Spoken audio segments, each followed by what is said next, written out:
We grew up on the water. I was born in Waddell Valley, maybe 10 or 15 miles north of Santa Cruz. My dad and his family were always fishing, surf fishing, old Filipino family, always down on the beach collecting something, as Filipinos do.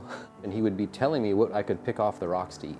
Like, oh, you can eat this, you can eat this. It was always a hunter-gatherer mentality, and that combined with being, kind of old school hippies too, where all that gathering, self-sustainability, gardening was just like really coming on. They were a big part of that. And as I got older, I just started to do more of that stuff myself. It was obviously like deeply rooted in my existence in DNA, and it was something that was beautiful too. Once you dip your head under the water or look at the intertidal or look at the interface between the ocean and the coastline, I mean, there's so much beauty there. So as an artist, it was really easy to be like, this is inspiring. I can find so much here to like show people, tell that story visually.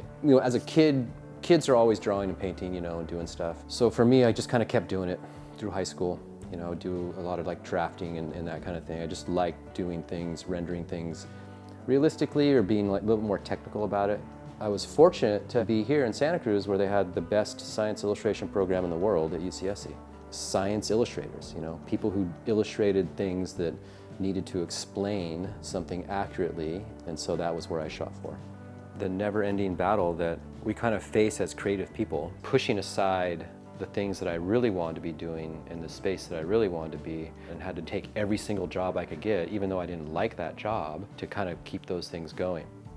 The goal and the hope is that eventually those intersect, where you get so good at your passion projects, or you do so many of them, that people start to recognize that as a space that you function very highly in, and you'll get hired to do that stuff.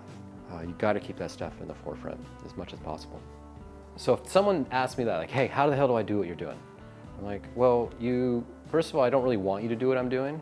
I want you to do what you want to do, I want you to do what you want to do, but I also want you to do it with the conviction and the passion that I do what I'm doing. You have to be learning every single day and working every single day to perfect what you're doing, to make sure you're not overlapping too much, and to find your space, But if you do those things, then I do think you can do it. I do think it is maybe easy to do. Doing those things is not easy, but the people that I see that work hard and are consistent and stay true to what they're doing, they do well.